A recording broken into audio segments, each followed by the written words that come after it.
Yo semuanya, kembali lagi di storytelling. Pada video kali ini kita masuk ke segmen sejarah.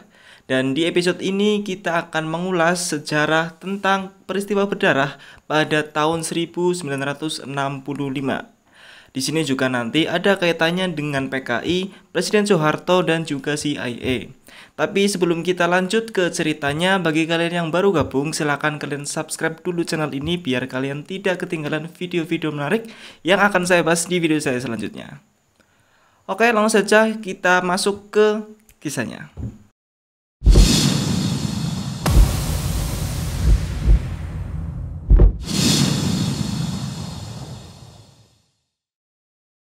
Tahun 1965, Indonesia pernah terjadi pembantaian massal yang menjadi salah satu peristiwa terburuk dalam sejarah Republik ini. Kira-kira lebih dari 1 juta orang tewas dalam kejadian mengerikan tersebut. Dan selama kurang lebih 32 tahun kekuasaan Orde Baru, pemerintah Indonesia menutup semua celah untuk melakukan penelitian mendalam soal pembantaian ini. Ironisnya lagi, setelah Orde Baru tumbang, kesulitan-kesulitan untuk menyelidiki itu pun masih tetap ada. Nah, di sini saya bakal coba mengulas catatan sejarah tadi dari berbagai macam versi, mulai dari versi Orde Baru, versi beberapa peneliti yang independen, sampai versi yang dipercaya oleh pandangan internasional sampai saat ini. Dan pastinya apa yang akan saya coba sampaikan ini tidak mungkin bisa mempresentasikan kejadian pada waktu itu dengan begitu kompleks. Tapi setidaknya ini bisa menjadi referensi buat kita semua untuk mulai memahami berbagai peristiwa sejarah yang pernah dialami oleh bangsa ini.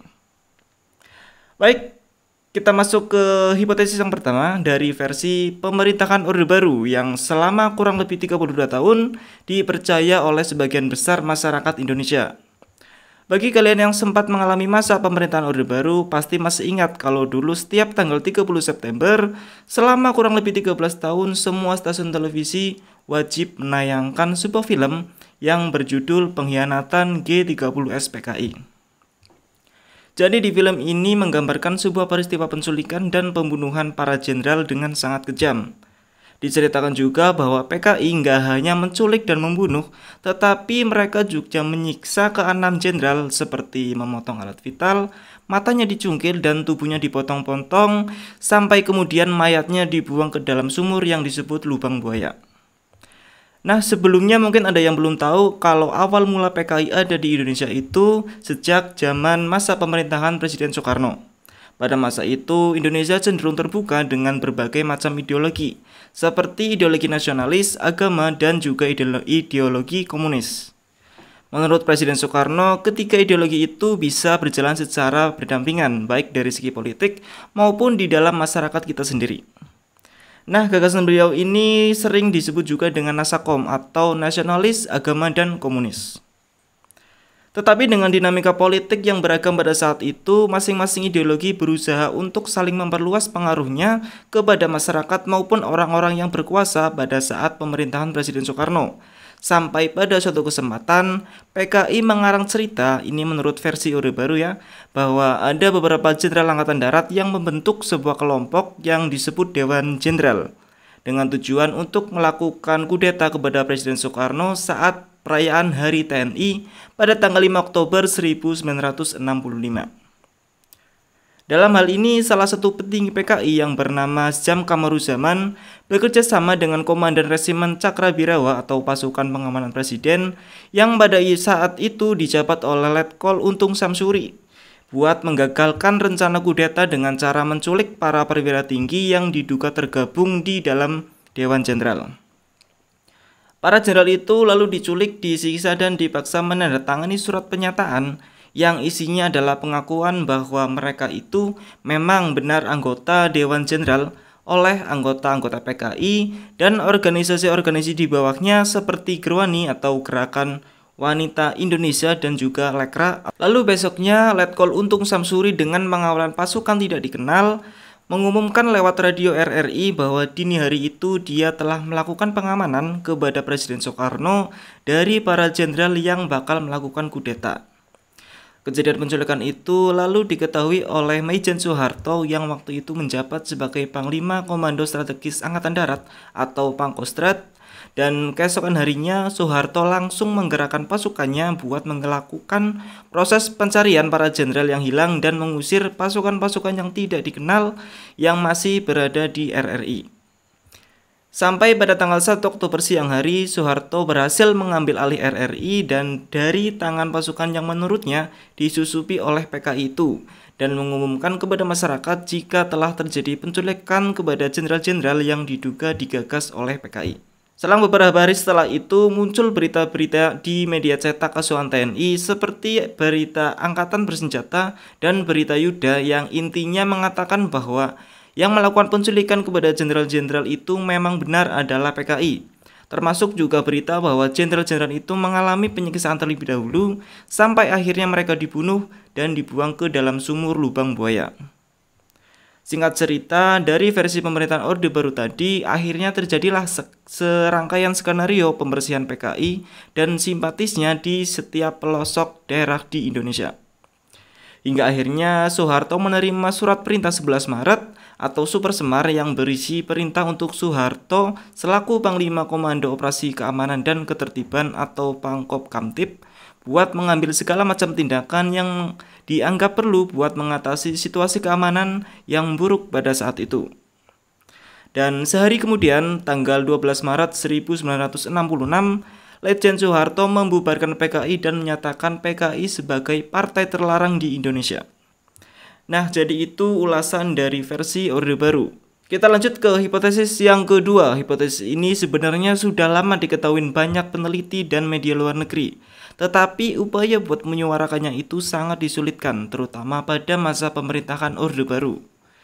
Pertama kali muncul hipotesis ini dijabarkan secara panjang lebar oleh peneliti politik asal Cornell University Amerika Serikat yang bernama Benedict Anderson. Sebenarnya ada dua versi dalam teori ini, yaitu yang pertama berpendapat bahwa Maijen Soeharto merupakan dalang dari peristiwa penculikan dan pembunuhan ke-6 jenderal. Yang kedua, Soeharto tidak terlibat sama sekali, tetapi Soeharto hanya diuntungkan dari situasi konflik internal pada saat itu. Nah, jadi sebetulnya ada konflik apa sih di dalam TNI pada masa itu? Dan kenapa konflik internal ini berhubungan erat dengan peristiwa penculikan dan pembunuhan ke-6 jenderal? Baik, kita bahas satu-satu ya. Kalau boleh kita simplifikasi, pada saat itu TNI terpecah menjadi dua kubu. Secara sederhana, kita bisa sebut saja dengan kubu Soekarnowis dan juga kubu kanan. Di dalam kubu Soekarnowis, mereka sangat setia kepada Presiden Soekarno walaupun mereka sebetulnya kurang sepakat dengan ideologi Nasakom yang digagas oleh beliau. Salah satu tokoh utama dalam kubu ini yaitu Letnan Jenderal Ahmad Yani yang waktu itu menjabat sebagai Kepala Staf Angkatan Darat. Ahmad Yani juga dikenal dengan sebutan si pendamai ulung dalam setiap gerakan separatis yang mengancam kesatuan Republik Indonesia. Jadi kalau mau mendamaikan konflik apapun, Presiden Soekarno dulu tidak perlu pusing-pusing. Langsung saja menurunkan Ahmad Yani ke lapangan, pasti pemberontakan selesai dan minim sekali korban. Yang kedua dari kubu kanan, kubu ini sangat khawatir pada sikap politik Soekarno yang seringkali menganggap TNI sebelah mata. Sehingga sering juga para jenderal protes kepada Presiden Soekarno. Perwira tinggi dari kubu ini yang terkenal seperti Jenderal Sudirman, Jenderal Tai Bonar Simatupang, dan Jenderal Abdul Haris Nasution.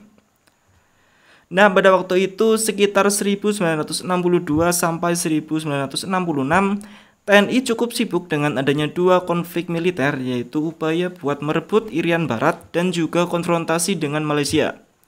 Di tengah-tengah dua operasi militer itu, TNI merasa terganggu dengan gagasan dari PKI untuk membentuk gerakan Angkatan Kelima. Angkatan Kelima ini intinya untuk memersenjatai warga sipil, terutama para kaum buruh dan juga petani, agar mereka bisa membantu Indonesia dalam konfrontasi militer dengan Malaysia, dengan alasan bahwa jumlah petani dan buruh di Indonesia sangat banyak. Tetapi dengan adanya usulan ini, pihak-pihak militer curiga kalau gerakan Angkatan Kelima ini adalah siasat PKI buat memobilisasi buruh dan juga petani yang merupakan simpatisan mereka buat melakukan kudeta dan merebut kekuasaan Indonesia. Nah, memanasnya hubungan PKI dan TNI inilah yang jadi sumber konflik baru dalam internal TNI sendiri. kubu Soekarnowis menganggap bahwa apapun yang menjadi keputusan Soekarno sebagai Panglima TNI dan pemimpin besar revolusi waktu itu harus dipatuhi. Jadi walaupun sebetulnya mereka khawatir pada perkembangan pesat yang diraih oleh PKI, mereka tetap harus dukung rencana Soekarno mengenai ajaran Nasakom ini. Di sisi lain, kubu kanan menganggap bahwa PKI adalah ancaman buat TNI dan rakyat Indonesia, sehingga harus diredam perkembangannya. Inilah yang jadi awal perpecahan yang berujung ke peristiwa G30S yang menurut para pendukung hipotesis ini, peristiwa penculikan dan pembunuhan ke-6 jenderal merupakan gerakan murni yang dilakukan oleh TNI. Di sini juga ada 3 bukti yang selalu dijadikan alasan kuat oleh para mereka pendukung hipotesis ini. Yang pertama adalah hasil penelitian Benedict Anderson yang dikenal dengan Cornell Paper. Kedua adalah pembelaan diri dari Kolonel Latif yang merupakan salah satu terdakwa dalam G30S PKI. Dan yang ketiga adalah hasil otopsi terhadap para jenderal yang menjadi korban pembunuhan tersebut. Pada bukti yang pertama dari penelitian Benedict Anderson, hasil penelitian ini dengan jelas menyebutkan bahwa gerakan 30S adalah inisiatif beberapa perwira menengah TNI yang mengetahui adanya upaya buat menggulingkan kekuasaan Soekarno. Hal ini diperjelas oleh pidato Letkol Untung Samsuri yang waktu itu adalah kepala penjaga presiden, bahwa penculikan tersebut untuk mencegah terjadinya kudeta terhadap Presiden Soekarno. Usaha para perwira menengah yang usianya masih cenderung muda ini kebanyakan kecewa dengan para petinggi TNI karena kurang memperhatikan kesejahteraan para perwira menengah ke bawah. Bukti yang kedua dari Kolonel Latif yang merupakan komandan Brigadier Infanteri Kodam Jaya pada tahun 1965 dan juga merupakan teman dekat dari Maijen Soeharto dan juga Letkol Untung Samsuri saat mereka berada di Kodam Diponegoro.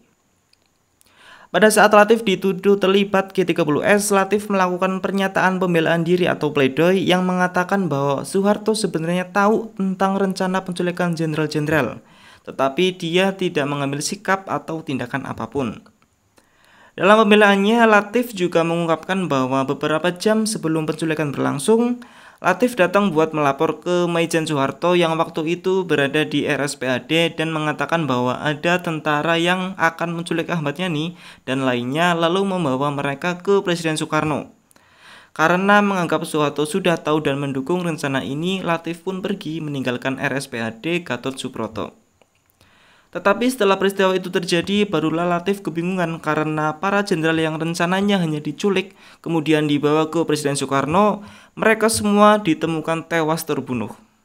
Jadi itu tadi pembelaan dari Kolonel Latif yang menjadi bukti penguat kedua oleh para mereka pendukung hipotesis ini.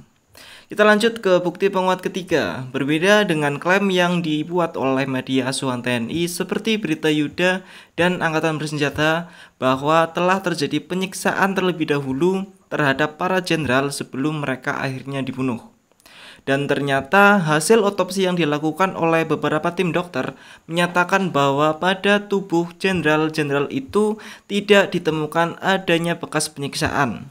Para korban diyakini tewas karena beberapa luka tembusan peluru ditambah dengan luka benturan yang diduga terjadi setelah mereka tewas karena dijatuhkan ke dalam sumur. Di mayat tersebut juga tidak ditemukan tanda-tanda bekas cungkilan mata, pemotongan alat kelamin dan sebagainya seperti klaim dari berita-berita media asuhan TNI. Nah, jika kita lihat dari ketiga bukti di atas, ternyata hipotesis ini juga punya bukti-bukti yang harus dipertimbangkan. Para kaum cendekiawan yang mendukung hipotesis ini percaya bahwa momentum konflik internal dalam kubu TNI dimanfaatkan sebagai momen peralihan kekuasaan sekaligus juga dengan menjadikan PKI sebagai kambing hitam yang merupakan musuh TNI pada masa itu. Jadi setelah kita menelusuri dua hipotesis yang dirangkum berdasarkan catatan dan perspektif internal kita sebagai warga negara Indonesia, sekarang bagaimana dengan pandangan masyarakat internasional? Tentunya dunia internasional memiliki catatan sejarahnya tersendiri terkait dengan peristiwa 30 September 1965 yang terjadi di Indonesia dan pengaruhnya peristiwa itu dengan konflik perang dingin pada saat itu. Jadi, peristiwa 30 September tidak hanya menggemparkan dan berpengaruh di Indonesia, tetapi juga menjadi penentu perang dingin yang terjadi saat itu.